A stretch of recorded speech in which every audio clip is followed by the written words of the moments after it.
తెలుసుకొని, వెస్టీజ్ అంటే కొత్త కంపెనీ కాదు, ఇది మన ఇండియన్ కంపెనీ, ఓల్డ్ కంపెనీ, మనకు తెలియడం కొత్త. 21 సంవత్సరాల నుంచి నడుస్తుంది. ఇప్పుడు ఈ కంపెనీ స్థాయి ఇంటర్నేషనల్ వరకు ఎదిగింది. ఇండియా కాదు, ఒక 8-9 దేశాల వరకు ఎదిగింది. ఐడి ఫ్రీగా ఇస్తుంది. ఇంత కొనాలని ఏమైనా రూల్ ఉందా? ఇంత అమ్మాలి, ఇంతమంది జాయిన్ చేయాలని కండిషన్స్ ఉన్నాయా? ఏం లేవు. ఎంత చేతనైతే అంత 1000-500 కొనండి, వాడండి, బాగుంటే మీటింగ్లు రండి, దీని వాల్యూ అర్థం చేసుకొని వేరే వాళ్ళకి ఎవరికైనా చెప్తే వాళ్ళకు మంచి చేసినట్టు అవుతాం, మనకు బాగుంది. ఇవి నేను ఒక 2-3 మంత్స్ ప్రొడక్ట్లు వాడుకున్నా. ఇలాంటి ఒక 4-5 మీటింగ్లకు వెళ్ళిన తర్వాత వెస్టీజీ గొప్పది అని అర్థమైంది. సో మీటింగ్స్కి వెళ్ళకపోతే నాకు ఇది గొప్పదని తెలుస్తుందా? నాకు తెలియదు, నీకు తెలియదు. మనం చేసే వృత్తి ఏదైనా కానీ 10,000, 20,000, 30,000, 40,000, 50,000 ఆ జాబు, ఆ షాపు అదే పెద్దది అన్నట్టుగా మనం ఉంటాం. సో ఈ మీటింగ్కి వస్తే దీని వాల్యూ అర్థం అవుతుంది. ఎలాంటి వాళ్ళు చేస్తున్నారు, చేసే వాళ్ళ హెల్త్ ఎలా ఉంది, ఇన్కమ్ ఎలా ఉంది, రెస్పెక్ట్ ఎలా ఉంది, కంపెనీ ఫ్యూచర్ ఎలా ఉండబోతుంది, ఇవన్నీ మీటింగ్కి వస్తేనే అర్థం అవుతుంది. అట్లా నేను ఒక 4-5 మీటింగ్స్కి వెళ్ళి ఇది దేవుడు ఇచ్చినటువంటి గొప్ప అవకాశం, దీంట్లో నీతి, నిజాయితీ, న్యాయం, ధర్మం ఉన్నాయి, ప్రజలకు అర్థం కావడానికి టైం పడుతుంది. మనం నిలబడి వాళ్ళకి అర్థమయ్యే విధంగా ప్రయత్నం చేయాలి. సో నడిపించే నాయకుడు గట్టిగా ఉండాలి, కంపెనీ బాగుంది, మనం గట్టిగా ఉండాలని చెప్పేసి అప్పుడు డిసైడ్ అయ్యి నిలబడి పనిచేస్తే నా ఫస్ట్ ఇన్కమ్ 50 రూపాయలు ఎంత వచ్చింది. ఫస్ట్ ఇన్కమ్ అంటే నేను కొన్నప్పుడు వచ్చింది. ఇప్పుడు మెల్లమెల్లగా అక్కడి నుంచి టీం తయారు చేసుకుంటే మీటింగ్లకు వచ్చి దాదాపు ఒక 50 మందికి చెప్పి నేను జాయిన్ అవ్వమని. అందరూ వస్తారా? ఎవరికి రాసి పెట్టుందో వాళ్ళే వస్తారు. 50 మందికి చెప్తే 4 వచ్చింది. ఆ 4 తీసుకొచ్చి మీటింగ్ లో కూర్చోబెట్టి వాళ్ళకు ఐడి ఫ్రీగా చేసి వాళ్ళకు 1000-1500 ప్రోడక్ట్లు తీపించా. ఆ 4 ద్వారా వాళ్ళ ఆలోచన మారిన తర్వాత ఒక 20 మంది, 50 మంది, 100, 150, 200 ఇట్లా టీం మెల్లమెల్ల పెరిగితే నా ఇన్కమ్ కూడా 5,000 వచ్చింది, 7,000, 9,000, 10,000, 12,000, 14,000, 16,000, 18,000, 20,000, 30,000, 50,000, లక్ష. వెస్టీజ్ లో స్టార్టింగ్ లో మీటింగ్ వచ్చినప్పుడు అనుకున్నా 50,000 వస్తే ఏమో రాజలాగా బతకచ్చు అనుకున్నా. నేను స్టార్టింగ్ లో మైండ్ సెట్ డిస్ట్రిబ్యూటర్ కొన్నప్పుడు 50 వచ్చింది. 50 వచ్చినాక దేవుడు అడిగిన 50 వచ్చింది దేవుడా, 1,00,000 అంతకని ఎక్కువ నేను అడగను. ఎంత? నాకు తెలిసిన వాళ్ళు ఎవరో 1,00,000 లేదు. నేను 1,00,000 వస్తే నాకు ఎక్కడికన్నా కొద్దిగా పోయినప్పుడు వాల్యూ ఉంటుంది, 1,00,000 సంపాదిస్తున్నాడు అనుకుంటారని చెప్పేసి 1,00,000 వరకు అడిగినా దేవుడు కొన్ని రోజులకు 1,00,000 ఇచ్చిండు. ఆకలి అక్కడి నుంచి ఎక్కువ స్టార్ట్ అయింది. ఇప్పుడు ఆయన కూడా తెలుసు, ఎంతో మంది చూసి ఉంటాడు మనలో అంటే వాళ్ళు ఎవడా కదా. 1,00,000 2 అయింది, 2 3 అయింది, 5 అయింది, 6 అయింది, 7 అయింది, 8 అయింది. పోయిన నెల 13.95 వచ్చింది. ఈ మధ్య ఓచర్ గ్రూప్ లో పెట్టట్లేదు, 3 నెలలు అవుతుంది పెట్టగా, లోపలికి కానీ సంథింగ్ ఏదో లేట్ అయిపోయింది. 13.95 పోయిన నెల. నేను బ్యాంకింగ్ వెళ్ళక బిజీగా ఉండి అది అట్లే ఉంది. అనుకోకుండా మళ్ళీ ఈ నెల వచ్చి పడింది. ఈ 13.95, ఈ 14.75 ఎంత అవుతాయి? అది గొప్పలాగా పేరుకుపోయింది. ఇప్పుడు బ్యాంకింగ్ పోతే క్యాష్ ఒకసారి మా దగ్గర లేవు నీట్ అంటారు. ఇంకొక నెల కింద పోతే మళ్ళీ వచ్చే నెల 10 లక్షల 14 వచ్చి మళ్ళీ పడుతుంది, దాని మీద గొప్ప అవుతుంది. అప్పులు ఉన్నప్పుడు కూడా అట్లే పెరిగింది నాకు. నేను 5 లక్షలు అప్పు చేసిన, చిన్న బిజినెస్ చేసి 5ది 10 అయింది, 10ది 20 అయింది, 25ది 25 అయింది. నేను అప్పు తెచ్చేసరికి అప్పు కూడా అట్లే పెరిగింది. ఇప్పుడు పైసలు కూడా అట్లే పెరుగుతుంది. ఏ జన్మలో పుణ్యం నాకు ఇది దొరకటం. నేను ఎగ్జామ్ రాయాలా, ఇంటర్వ్యూ పోలే, అంత పెద్ద టాలెంట్ కూడా నా దగ్గర ఏం లేదు. దేవుడు మా ఇంటికి వెస్టీజ్ పంపించిండు.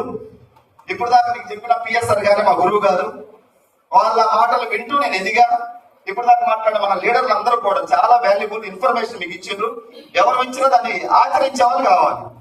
చాలా మంది స్వామి వివేకానంద సూక్తులు చదువుతాం, పాటించే వాళ్ళు కరువు అయిపోయారు. ఇప్పుడు పాటించే వాళ్ళు లేరు, చదవడానికి అందరూ చదువుతాం.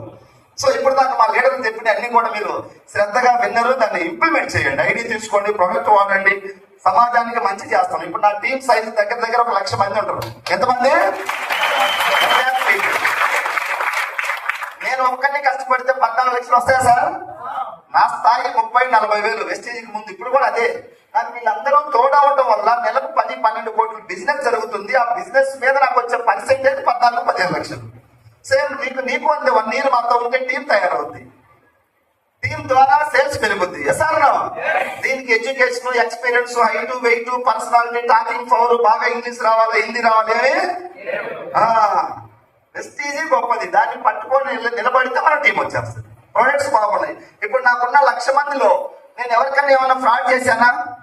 కొంతమందికి ఆరోగ్యం వచ్చింది, కిడ్నీ స్టోన్స్ తగ్గినాయి, గ్యాస్ ట్రబుల్ తగ్గినాయి, బీపీలు, షుగర్లు, థైరాయిడ్ తగ్గిన వాళ్ళు ఉన్నారు, హెల్త్ ప్రాబ్లమ్స్. కొంతమంది రైతులకు ఇస్తే ఎకరాకు వాడిస్తే ఈరోజు 10 ఎకరాలు వాడుకుంటున్నాడు. రిజల్ట్ బాగుందని చెప్పేసి మిర్చికి, బత్తాయి, నిమ్మ తోటలు, మామిడి తోటలు దేనికైనా వాడేయచ్చు. అలాగని మీరు ఇప్పుడే ఒకేసారి 10 ఎకరాలు పొద్దు ఎకరాలకు స్టార్ట్ చేయండి, రిజల్ట్ బాగా వస్తే మిగతాది వాడండి. అట్లా చాలా మంది రైతులకు మంచి జరిగింది, నిరుద్యోగులకు డబ్బు వస్తుంది, కష్టపడ్డలకి. కొంతమందికి హెల్త్ ప్రాబ్లమ్స్ వచ్చినాయి. ఎంతో మంది ఇంటికే పరిమితమైనటువంటి ఆడబిడ్డలకి ఈ రోజు అకౌంట్ లేని వాళ్ళకి లక్షల డబ్బులు తీసుకుంటారు. అందులో త్రూ వేస్తే బాగుందా లేదా? దీని గురించి చెప్పాలంటే ఒక రోజులు సరిపోతాం. ఎక్కడో 30,000 40,000 సెకండ్ హ్యాండ్ బైక్ మీద తిరిగే లైఫ్లు ఈ రోజు ఈ విధంగా మారి అంటే మాది కాదు, మా వెనకన్న కన్న తల్లి లాంటి వెస్టీజీ కంపెనీ ద్వారా మా లైఫ్. దయచేసి మీరు మాకు రెస్పెక్ట్ చేయకపోయినా పర్వాలేదు, వెస్టీజీని గౌరవించండి. మనం ఉన్నా లేకున్నా మన కుటుంబాన్ని అది చూసుకుంటుంది.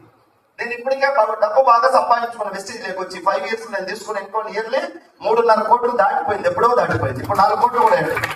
సో డబ్బు వచ్చింది, నేమ్ వచ్చింది, ఫేమ్ వచ్చింది. బాస్ ఎవరు? రెస్పెక్ట్ దొరుకుతుందా లేదా? బిఫోర్ వెస్టీజ్ నాకు ఇంట్లో కూడా సరిగ్గా రెస్పెక్ట్ లేదు. నైట్ 11 గంటలకు తినబోతే నా భార్య అన్నం పెట్టేది కదా, నేనే పెట్టుకొని తినాలా. ఏం పొడిచి వచ్చినా పెట్టుకోమనేది. 9 గంటలకు పోతే పెట్టేది. మరి ఊరక తిరిగేవాడు 11 గంటలకు పోతే పెడతారా సార్? ఇప్పుడు పెడుతుందా లేదా? ఇప్పుడు ఆమ్లెట్ వేసి పెడతా ఉంది, నెలకు 14 లక్షలు. పవరా వెస్టీజ్ చాలా హ్యాపీగా ఉంది. అన్ని వచ్చినాయి ఇప్పుడు నాకు. ఇన్ కేసు నేను ఇప్పుడు ఏమన్నా జరిగిపోతే, ఎందుకంటే మంచి ఎక్స్పైరీ డేట్ ఉంటుంది, ఎవరికైనా పోవాల్సింది. రాజులు రాజ్యాలు పోయింది, మనం ఎంత. నేను పోతే నా గుర్తులు ఉంటాయా ఉండవా? ఉంటాయి కదా. ఏముంటాయి ఉండవా? కొద్దిగా యాక్టివ్ ఉండేది, గల్లుగా వచ్చింది. నేను పోయినా లేకున్నా ఎంఎస్ఆర్ సార్ గురించి రోజు ఎక్కడో ఒక చోట అయితే మాట్లాడతారు. పైసలు కూడా వస్తాయి. ఎవరికి వస్తాయి? నా భార్యకి నామినీ పేరు పెట్టా. నాకేమన్నా జరిగితే నా ఐడి నెంబర్ మా మిస్సెస్ కి ట్రాన్స్ఫర్ అవుతుంది, నా బ్యాంక్ అకౌంట్ కొట్టేసి మా మిస్సెస్ అకౌంట్ యాడ్ అవుతుంది. ఎంత వస్తాయి? నేను ఉన్నా ఎంత వస్తాయో, లేకపోయినా ఈ ప్రపంచంలో ఎక్కడ లేదు ఇలాంటి సిస్టమ్. నువ్వు ఇప్పుడు 50 వచ్చినా 1,00,000 వచ్చినా నువ్వు చేస్తేనే వస్తాయి. చేయకుండా వస్తాయా సార్? బాస్ ఉన్నదా లేదా? దాన్ని మనం పెద్దదనుకుంటున్నాం తెలియక. ఇప్పుడు కోర్టు దగ్గర అరటిపళ్ళు 2 డజన్లు పెట్టు, ఒక 1,000 రూపాయలు 2,000 నోటు పెట్టి ఏం తీసుకుంటుంది? డజన్ అరటిపళ్ళు 2,000 రూపాయల నోటు, రోజు ఒక డజన్ కొనుక్కోవచ్చు. తెలియక తీసుకుంటుంది. మనం కూడా తెలియక చిన్న చిన్న వాటిలో పట్టుకొని పెద్దగా అనుకుంటున్నాం. 30 సంవత్సరాల నుంచి చేస్తున్నారు కొంతమంది జాబులు. ఇంత వస్తుంది, ఇప్పుడైనా చేస్తేనే వస్తుంది. అవునా కాదా? నేను గట్టిగా ఒక 5 సంవత్సరాలు బాగా కష్టపడ్డా వెస్టీజ్. ఇప్పుడు నాకు ఏమన్నా మనసు బాగా లేకున్నా, హెల్త్ బాగా లేకున్నా, ఒక 2-3 నెలలు ఇంటికాడ కూర్చున్నా పైసలు వస్తాయి. లేదు కరోనా లాంటిది వచ్చి లాక్డౌన్ పడితే పైసలు వస్తాయా రావా? మీరు అందరూ సబ్బు పేస్ట్ వాడతారు కదా, కరోనా వచ్చినా కూడా మీరు వాడితే నాకు